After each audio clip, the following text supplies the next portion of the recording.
Namaste and welcome. Namaste, namaste, Ranjani. Yeah. Welcome, Pradeep ji. It is really a pleasure to introduce Pradeep Shukla ji to the Lokvani audience. And really, he's not new to the community at all. He has been in the community serving as a community leader in the area of classical music. By profession, he's a professor of mathematics at Suffolk University, but he is the co-founder of Learnquest Academy of Music in Waltham, where he has been teaching Hindustani classical music for the last 25 years. Learnquest also has been running the Learnquest Music Festival for many, many years. And actually at Lokvani, we are proud to celebrate all the heroes who actually make this festival happen every single year. I know we have talked to some of the other Learnquest team members, and it is our honor now to talk to the founder of that music festival, Pradeep Shukla ji. Pradeep ji, welcome. Namaste. Thank you so much, Ranjani, for giving me an opportunity to talk to your audience, Lokvani audience. And it is not about me or any individuals. There's an army of people working behind the scenes to make it happen. And it's about music. It's about our culture. It's about Indian classical music. Yeah. So actually, Pradeep ji, when you came 25 years ago, the classical music scene and dance scene was not as, rich as it is today. So, and at that time to start such a music festival, I forget how long has been doing this festival. I think it's quite a few years now that this festival. This is our 15th festival.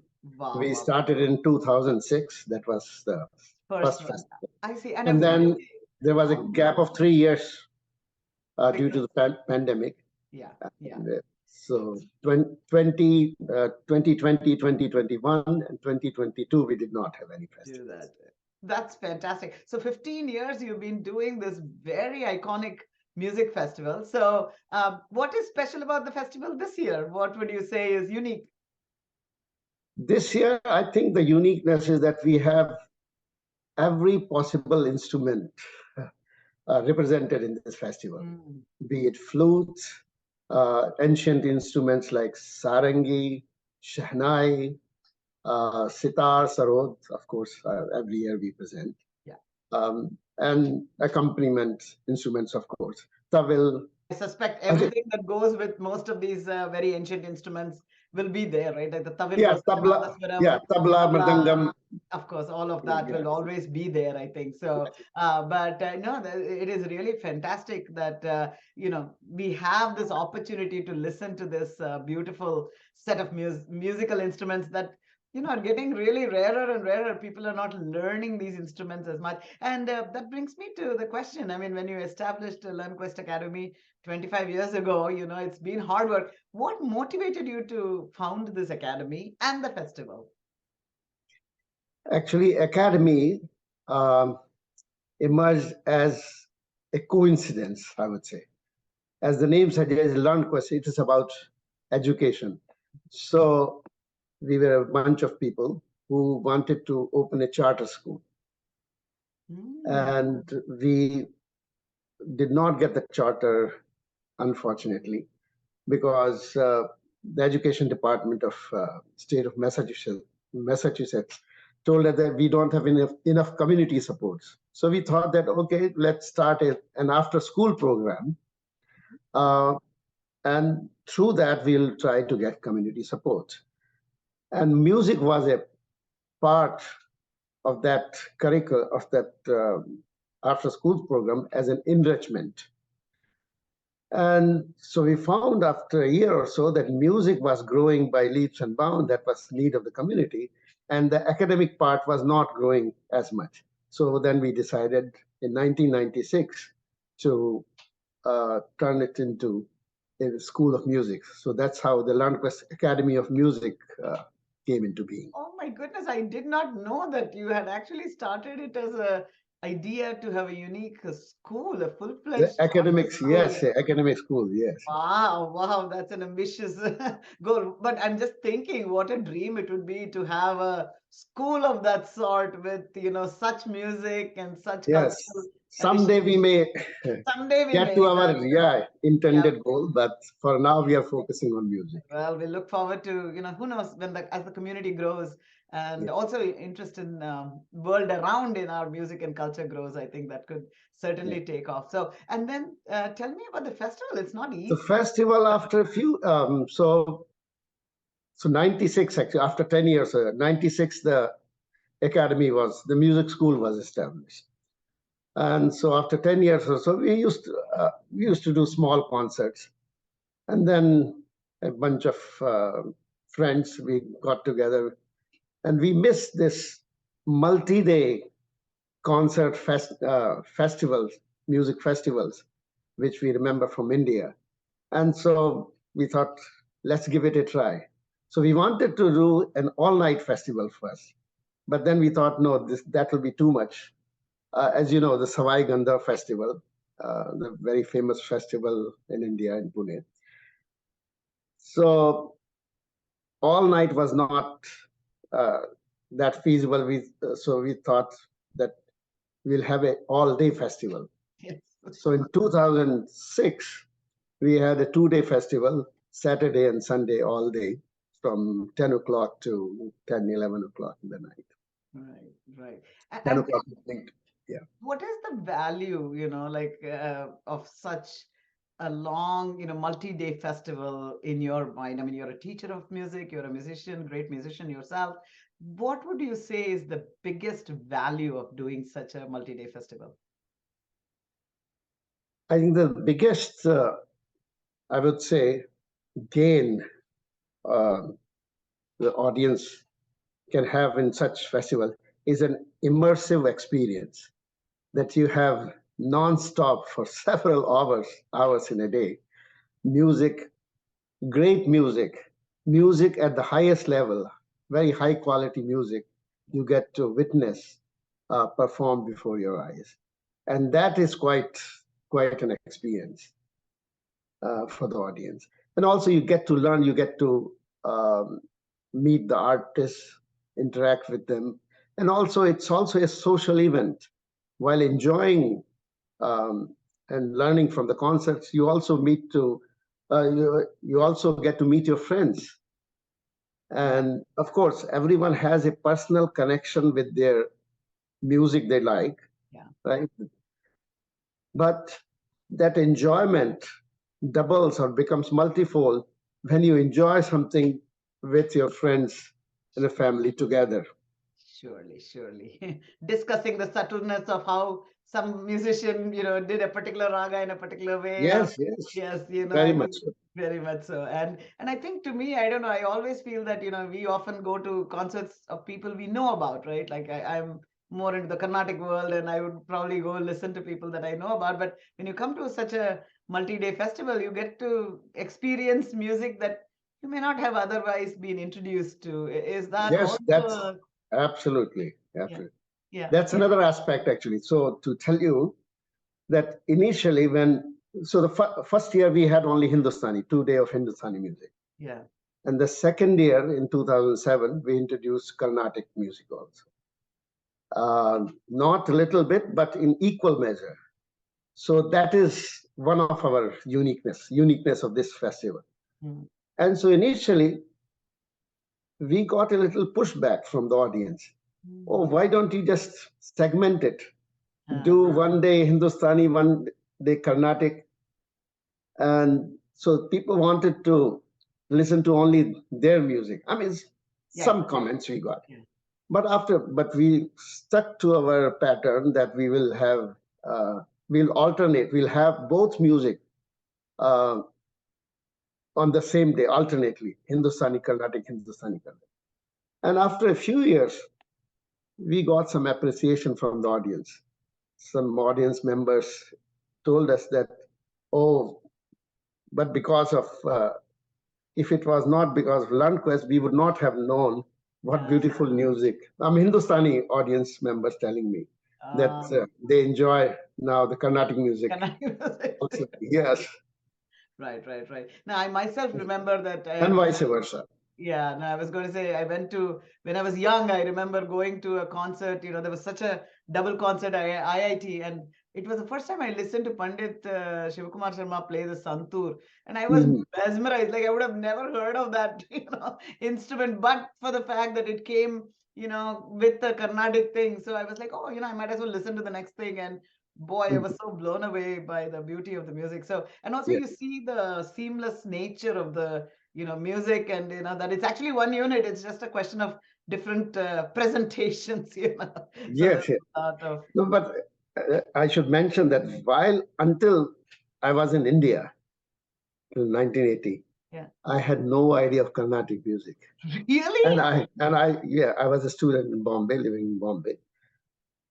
I had to come to US to learn about Carnatic music. Isn't it strange? Wow, that is But fantastic. I'm yeah, surprised even Bombay, you were very much in your own yeah. silo. All the, You're, yeah, yeah, because you are caught up in your own things so much that you hardly have any opportunity or time, whatever you can time call to. it. Yes. So this is why And they God were, sent us to US to broaden no, our no. minds. So So there were no festivals which presented both Hindustani and uh, Carnatic. yeah, that's I'm interesting. sure in Bombay there must be a lot of Carnatic concerts as well in Matunga area, etc. Of course, yeah. Yeah, But never, yeah, it never a joint. So that really yeah, is a yeah. very unique thing. So I wanted to ask you, I know that some of these US festivals like the Cleveland Festival, and I think even Learnquest have become, special festivals for leading musicians even in India. Am I right about that? How do they think about the Learnquest Music Festival? So of course, Cleveland Festival is the oldest festival, Of Indian course, festival. Yeah, of course. more than 30 years, Right, but it is devoted to Carnatic music. right. Now, and one specialty of our festival was that we have included both the music, and sometimes we also have fusion concerts, Yeah, but not as many for the past few years. But the goal is to have diverse music, present diverse music with the main music being Hindustani and Carnatic. right. Um, so this is actually appreciated by the artists as well. Some artists told me that this is a good thing that we are doing, that we are presenting both the music together. Right. And they come to know, and many times artists approach us that they want to come and perform. So we have Wow. really hard time to create spots for the artists to Wow. perform. And Wow. so it may happen we may have to extend the festival by a day or two. It's Wow. because not only we would like to present artists from India, but also our local artists. There are some excellent artists here around the US Yeah. and in our area as well. Yeah. Yeah. That makes a lot of sense, I think. So that you're saying that it has gained that stature that people really want to perform at it, and that's a good thing to know. That means it's a well done festival. So how easy or difficult is it to put such a festival together? I mean, how many musicians do you have this time? I mean, is it 40, 50? Is that right? It's about 45 musicians, 44, 45, Yeah. including all the accompanists. Yes, Uh, yes. yeah, everybody. And Yeah. there are, I think, 15 concerts, Wow. 15 items. Yeah. Wow. How easy or difficult is it to, get Eh, everybody, put it together? What has been the greatest, joy for you, part of it, and greatest challenge that you face in doing such a thing? the greatest joy is when it happens, seeing so many people come together, Yeah, happy faces, enjoying music, sure. and including the artists also. Yeah. They enjoy coming here and performing for us. And we are very humbled by this reception, by this love and acceptance from the artists. Yes. Um, and challenge, of course, to do anything is not so easy. Several months of work goes into it. Yeah. Uh, 8, 9 months before we start talking about who the artist will be. And we are fortunate to have a very good venue, Regis College. That's where we have Yeah. been holding our festival. And then, you have been an organizer, you know how what goes into organizing anything, Yeah. and fundraising, selling tickets, and It's you it's know. So, Not easy. so Yeah. those the usual challenges. So, but I was going to ask you, you have been at it for now 15 years, and the world of music or the world of music platforms has changed quite a bit. I mean, now people can hear on YouTube their favorite artist, which was not the case before. It was not easy 15 years ago to access it. Where do you see this, festival going in the future? And what about the team itself? I mean, I still see Pradeep ji very actively involved in the organization. How do you see, will it transition to a second generation, or where do you see all of this going? Of course, it has to transition into other hands if it has to live on or survive. Yeah. I mean, so I'm not alone, as you have interviewed other committee members. Our chair this year is Praveen Sahai, and and there's a team of about 25, 30 committee members who work on different aspects of the festival, from publicity to fundraising to ticketing, hosting artists. That's, by the way, hosting artists is also very, very important. It's a very integral part, a very important pillar of organizing. If, let's say, if we did not have hosts who would welcome the artists in their homes, right? That is the model we have adopted. If we had to pay for the hotels, it will not be possible. It will not be possible. So we are very thankful to our community who are hosting the artists, who are supporting the festival. Without their support, it won't be possible. Yeah. So, and are there younger second gen kids who are being part of your? Yes, slowly we are making an effort to involve them. Yeah. In our team, and they are the ones who will take it forward. Yes.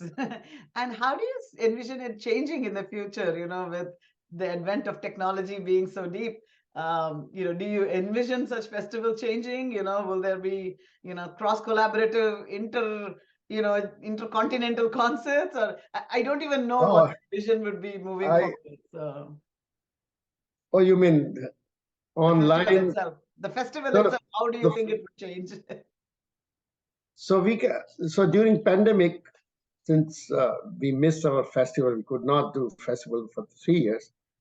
So we were doing individual concerts, online concerts, via Zoom. Yeah.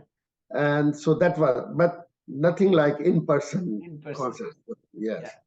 So people have missed the festival, the concert, in-person concert. So we are hoping there'll be very good attendance in this festival. And about what the future will bring. So educational parts. So certain things we are already doing. So a couple of lecture demonstrations we have offered this year on Zoom. So things like how to take care of your instruments. So this weekend there's going to be a lecture demonstration on Sunday online, how to take care of your harmonium, for instance. Yes, by Ramana Kela. So those things will, and also online concerts, lectures, etc. They will go on, but I think they will not replace the in-person experience of concerts and festivals. Surely. How do you see music itself evolving? What is the biggest evolution of classical music, do you think, that has happened in the past few years, you would say, given the globalization and the knowledge that musicians themselves are gaining of a variety of styles, variety of inputs? Are you seeing dramatic changes, or? So what I hear from musicians, that because of technology now, every student or budding artist, they get to listen to a variety of artists. This I've heard from artists. In older days, what used to happen, the student would live with a group for a number of 10, 15 years and imbibe that music. and learn that style. Yeah. And some gurus used to say that don't listen to anything else. I've Yeah. heard this. Yeah. It's Just very follow common. do what I say. Yeah. But now you cannot happen when you go to the festival concerts. There are recordings available, YouTube recordings. I mean, you name it. So you are exposed to so much variety of music that you cannot help but be influenced by those different styles. So although one does make an individual style of one's own, but it is influenced by many different styles Right. as opposed to just one style. Right. And you think that's, So that I hope that's which good for is music. that's a, that is a good. But gharanas, we have this gharana system. Yeah. Gharana means style, a certain particular style of a maestro. So those are there, but within one gharana, you will find that there are differences. It's not that if someone belongs to one gharana, Yeah. so it is just imprint of one single style. So Ah, within a gharana, you will find differences in style of ah, playing or singing. singing. Okay. And hopefully new gharanas will emerge, right? I think Yeah, gharanas emerged like that, right? Like people started their own styles of singing, and that's how the origin of the gharana must have happened, right? Like I suspect. yeah. So it's a tradition. People say that a gharana is established by three generation of artists. Ah, Yeah. So it okay. takes a three generation of artists to um, to be a gharana. So I'll give you an example. Ustad Amir Khan, Yeah. right? He used to be uh, he used to belong to Kirana Gharana. Still, people say that Kirana Gharana was Right. his. But he settled in Indore, and so that's why now people call his Gaiki as Indore Gharana. Oh, I He's see. a great maestro, Yeah. and there were now more than three generations of artists from that Gharana, that style after him, um, have performed. So now his style of singing is called Indore Gharana. Oh, interesting. So that's great. So when there's a maestro who arises and that of that stature and that caliber, then I think new ideas and new music can Yes, evolve. yeah, And if it can stabilize, it becomes a gharana. I mean, I think about Ustad Amir Khan. I know he had a profound influence on some of the South Indian musicians as well, right? I think Veena the Namal and all talk about, I think they had a lot of interaction. I know that they talk about yes. that. And so in the older days, probably there was interchange a lot, so I suspect they did influence each other, just like you are doing in the Learnquest Festival as well. So, Yeah, there was interaction between Carnatic and Hindustani musicians. right. I've read somewhere that Bade Ghulam Ali Khan Sahab, Yeah, he traveled to South, yeah, and I don't remember the name of the musician, the vocalist he visited, yeah, but there was interaction right. and give and take of music. Yeah, actually, if you look at the ancient Shilapadigaram text as well, they talk about, North Indian musicians coming down to Pumpuhar and Uh-huh. performing, and they say that there's new music. I mean, as part of the story, Kovalan talks about hearing new music and all of that. So I'm sure there was a lot of interaction. It would be interesting to study the history of that interaction. And in fact, they say that the new raga, in the Shilapadigaram, it mentions, a new pun was born pun as they call as raga. So it's interesting, and I'm sure there are musical historians who can write about this. But Yeah, if you couldn't do it in Shilapadigaram time, you can do it now, right? At the Learn yeah. Festival, you can come and actually that might be an interesting addition sometime for a music history, lesson on how these styles evolved and how they, I'm sure you've done it, but would be an interesting No, thing. yeah, this is it's not during the days of the festival, those Yeah, 3 days, but before the festival, we call them pre-conference events. yeah, We try to organize lecture demonstrations. yeah, And one such lecture demonstration on the historical aspect of music yeah. is today at Northeastern University by Oh, Dr. George Ruckert. oh, So fantastic. he's going to present a lecture demonstration on the evolution of Hindustani instrumental music with Senia Maihar Gharana. Wow, fantastic. So, so yeah, so the agenda is in future years also touch upon the historical aspects of music Fantastic. and basically look at music in a holistic way, Perfect. performance, history, Yes. and techniques, instruments. So much. Yeah. It's an ocean out there. So 7th, 8th, and 9th, it's at Regis College, and people can, I think, buy a ticket for the entire event or take, Single day tickets. single tickets. And I think Praveen Sahaiji told me definitely tell everybody to bring a friend. And I think that's a good idea, so that this is Yes, an opportunity for people to really get introduced to classical music in the right form, because it's presented by the maestros. So it will be something. This is the best of the yes, best that you can get. best of the best, that they say. Yeah, Yes, yeah, of yeah. course, yeah, Yes, yes. absolutely. Any So final message for our readers here or viewers here? please come to the conference, buy your tickets. There are some great artists, Sudha Raghunathan, Arti Anklikar, Nan Ghosh, um, and some legend. These are the legends in their own right. And also we'll be honoring the famous mridangist, Tichi Shankaran sir. Yeah. He's turning 80, a legendary mridangam artist, and many more. There, Yes. yeah. Yes.